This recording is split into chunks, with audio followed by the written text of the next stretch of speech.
Your life. Okay, so what we are doing is that we are going to make some resin pieces, but there are some tips that I want to give you guys, and this is by request of Elizabeth.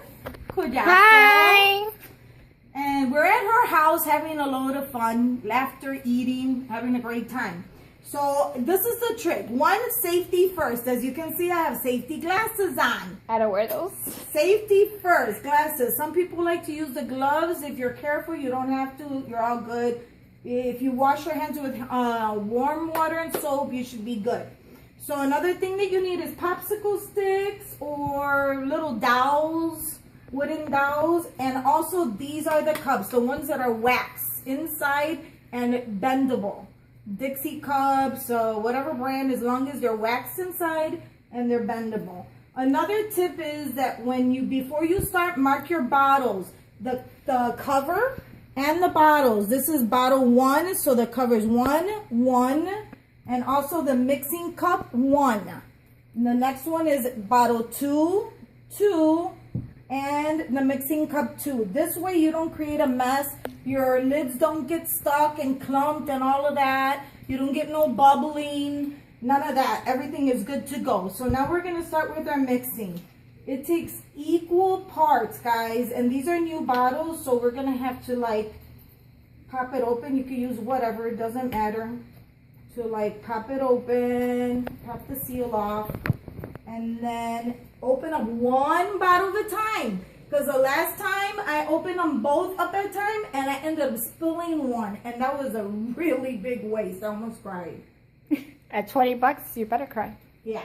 Tip number 3, 4, whatever. Don't do more than 1 tablespoon at a time.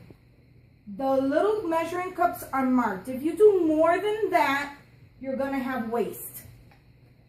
Another thing is don't feel like you're rushed right now doing this process, because nothing will happen until you mix both chemicals together.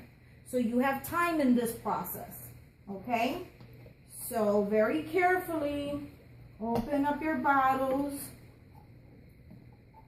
and then equal parts. I eyeball it, like you see, and I eyeball it like this first. And then I'll put it on my surface side by side, and then I'll double check. Yep, equal parts.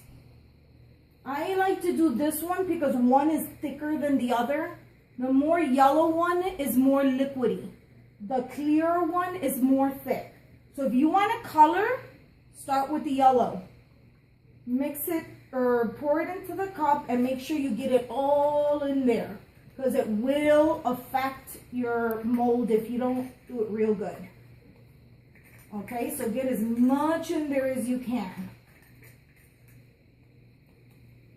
Now there are different ways that you can color. You can do alcohol ink, or you can do like these here. These are, a lot of you guys know, I'm not the first one, I didn't invent this.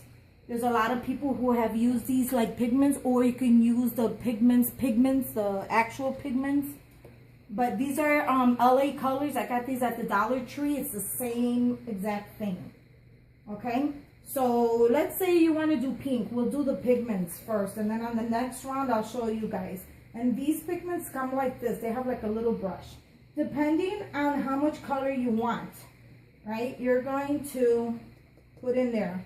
If you don't want them to be too dark, like a Pepto-Bismol color, for instance, then don't put a lot of pigment. You know, you want a nice light color, and you want to mix it real good. Again, you don't have to feel rushed, because until you mix both parts together, nothing is going to happen. Okay? So make sure you mix real good. As you see, I only did a little sprinkling.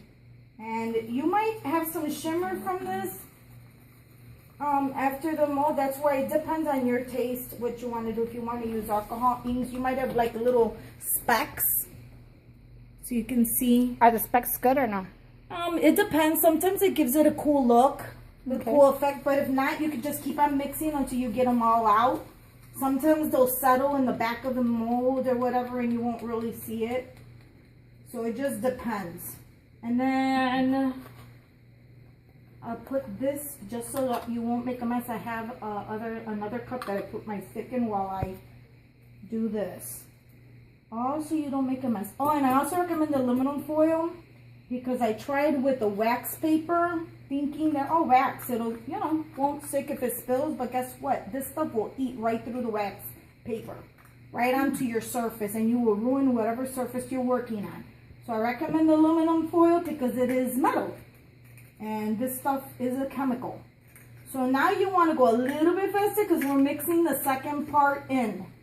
Scrape it as much. So you mix as quickly as possible. It's going to look cloudy. You keep on mixing until it is clear or translucent.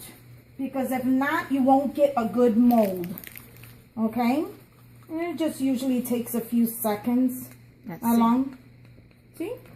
And that's the thing. So it's kind of translucent. Okay. It's not cloudy. And then you can begin to pour the mold. Let's see. See how I'm bending the cup? So it'll give me a nice even flow. Nice even flow. And this also prevents from getting too many bubbles.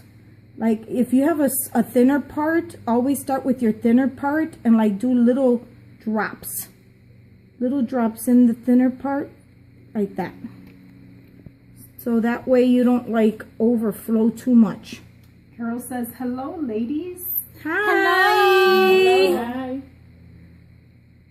So you're going to keep on, and you could see how much that 1 tablespoon of mixture goes, and I could already feel the heat coming through the cup, which means it's already gonna start curing. Because this stuff does get hot. Here's a thinner mold and it's already thickening up. So gotta go a little bit faster. But see how in those thin parts, you gotta like drip, drip, drip. It does make a mess. Yeah. Here's a big mold, so I'll just finish up the rest because it's a big mold. Because if I already feel it hot, you want to do it before it starts actually curing. Because if not, it won't pour right. And here's another tip for you. If you have a mold that is starting to cure and you see that it's thickening up, here, start doing this. So at least it'll be thin there in the center, but at least it'll be a complete mold. And you can always use it for mixed media and stuff like that. Nothing is a waste. And that was 1 tablespoon's worth. And look at, I got some on my finger. No big deal. It'll come right off. You don't have to be afraid. And it is toxic, so keep away from kids. You know? Does it have an odor? What do you mean? Does it have a smell? Not really, actually. It's not really bad, really strong. Just in case our viewers want to know. Yeah, no, not really. But you see how it's turning white already? And the bigger the mold, the faster to cure. The smaller the mold, like these little tiny ones here, will take longer, believe it or not, to cure than the big wide ones. Yeah, because since this is an air dry, so the bigger the mold, the more air flows through it and gets to it. So the smaller parts take longer. But these should be cured probably in 5 to 10 minutes. It'll be cured enough. And I don't like to wait until they're very, very hard, girls, to take out. Why? Because what you do is, like, let's say you have here that you've got like some little bits of resin that are like out of the mold. When you take out that mold, it's going to be still stuck to it. So I come in with one of these cutters, an X-Acto knife, and I kind of like clean it up with X-Acto knife so it is a nice smooth edge. Her toolkit. Yeah, that's what I do. Walk around, you can see that more of the other molds. That is pretty much the end of the tips. It's pretty much, and you know, if you want to use nail polish to color it, you can. Acrylic paints, like if you're gonna do a glossy, I do recommend that if you use acrylic paints on them, that you either use a clear nail polish or some other type of sealant, because if not, it'll get like sticky. I do not recommend coloring them with alcohol inks after they're cured because they will get sticky. Okay, Amy, introduce yourself and then we'll do part 2.